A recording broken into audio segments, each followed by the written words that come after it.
Next on Worcester News Tonight, helping hurricane victims. A look at how people in central Massachusetts are pitching in to help those impacted by the storm. Plus, taking a pie in the face for a good cause. Good evening. Thanks for joining us. I'm Andy Madison. We begin tonight with Hurricane Matthew and the recovery effort across several southern states. In the U.S., more than 30 people were killed in the storm. In the last few days, many relief workers have traveled to the southeast to help affected areas, including several from central Massachusetts.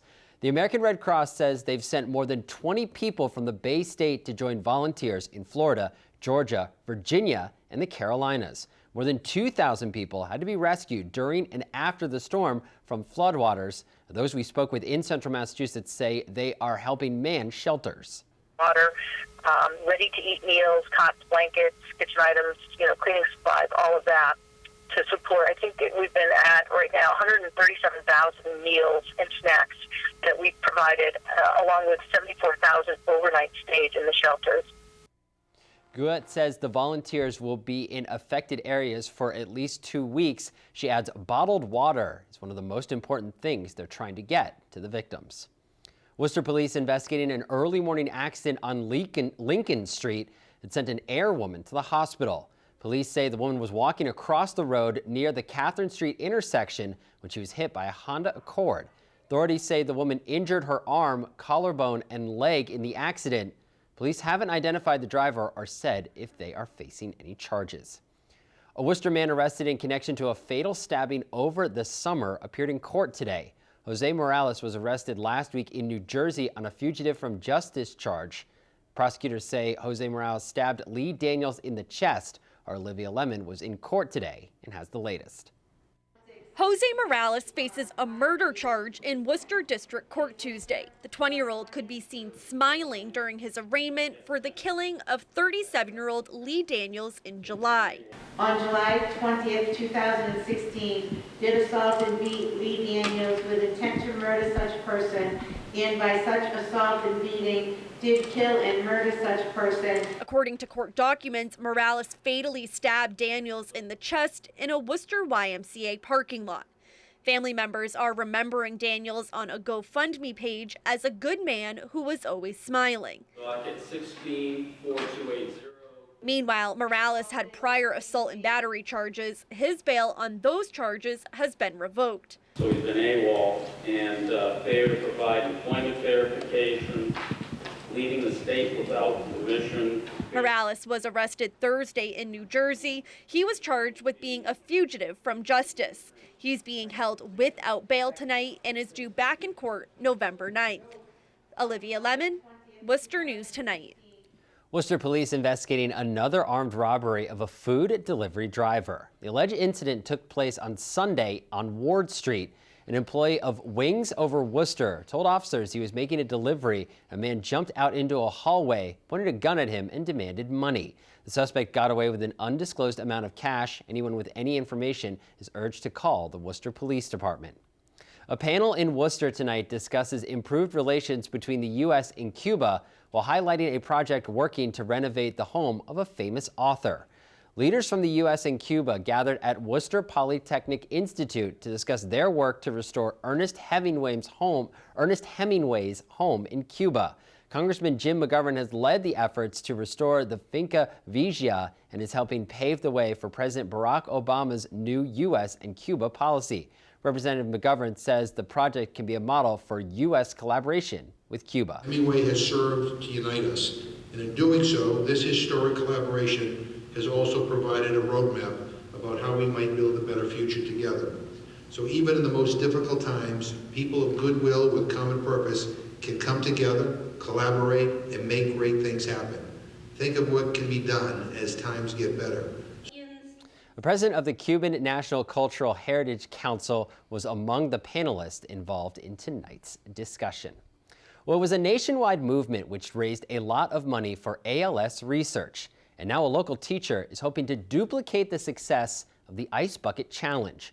But he's doing something a little different to raise awareness about autism. It was a unique post-game activity. Are you nervous to get a pie in the face? No, not at all. The South High School field hockey team joined together to take the pie in the face challenge. Even their coach got involved. Yeah, someone got me really good. Who was that? I don't know. I felt it on my nose. Yes, it was really hard. It was a mess of whipped cream all over the field, and all for a good cause, raising awareness for autism. We should be in a world where everyone's accepted for who they are, and this is raising awareness for everyone who has autism. They deserve to be accepted. Whipped cream has a sensory component to it, and when you take the whipped cream pie in the face, you actually get that sensory out of the element feeling of autism. Dennis Vaness started the movement about a month ago. He was drawn to the issue after meeting Jagger Lavely, an autistic student who gained notoriety earlier this year when he sang Let It Go with help from his classmates. He loves to sing, he loves to play computers, and he was just with my son Tommy yesterday, and he went to watch my son Tommy play hockey.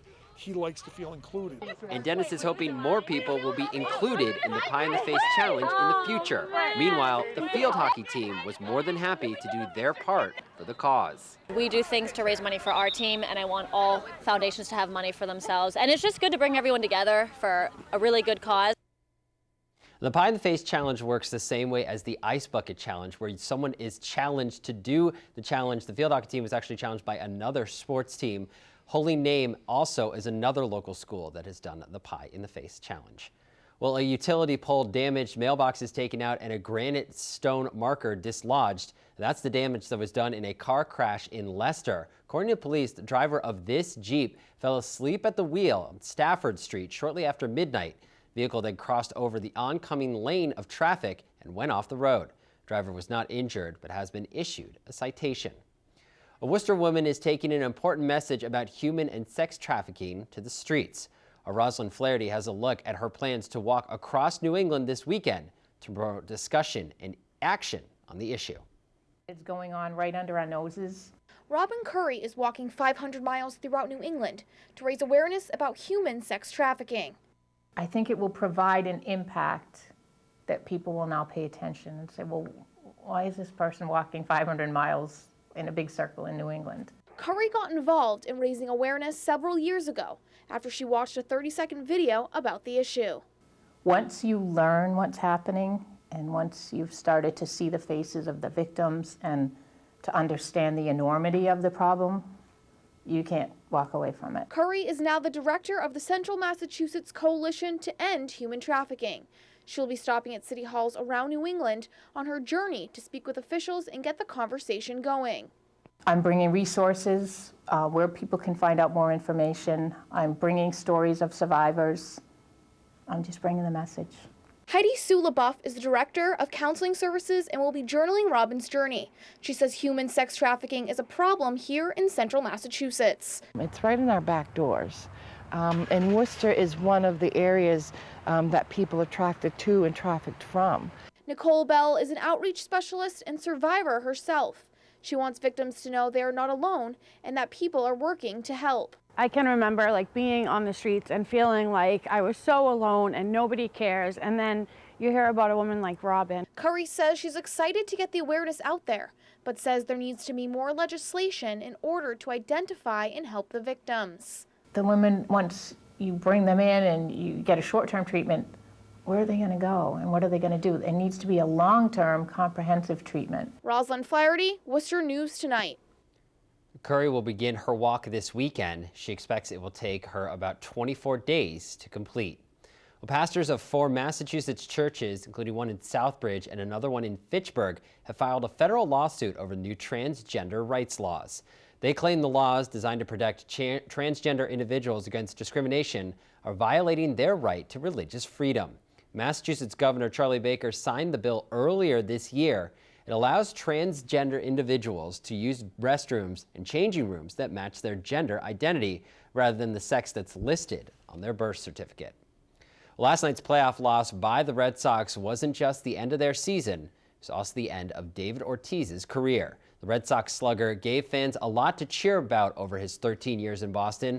Our Brittany Schaefer caught up with a few fans who attended Big Papi's last game last night and has a look at how he'll be remembered. Turned out to be the last game of the season and David Ortiz's last game. So it turned out to be kind of a historic game for my son and I. It's the end of an era. David Ortiz stepped up to bat one last time Monday night, and after the Red Sox lost, the slugger is now in retirement. Many Worcester fans say they are sad to see Big Papi leave. He's an iconic player. We're definitely sorry to see him go. I think there's a sadness because he had been such a good hitter for so long. Tim Connolly was at the historic game Monday night and says the fans were constantly cheering for Ortiz. Despite the score, were on the edge of their seats, in fact standing quite often. This was very loud. For Fenway Park, very loud. Because he got his arms going to get everybody pumped up, and which he did. Stands were, the fans were going cuckoo. Some fans were upset Ortiz was walked during his last time at bat, but also say they expected it. I kind of anticipated that would happen, and it's a shame because you would have liked to seen him get a shot at hitting the ball at his last at bat. I saw it coming. You figured you got two guys on, everything else. You got this guy coming up. He's always a clutch hitter.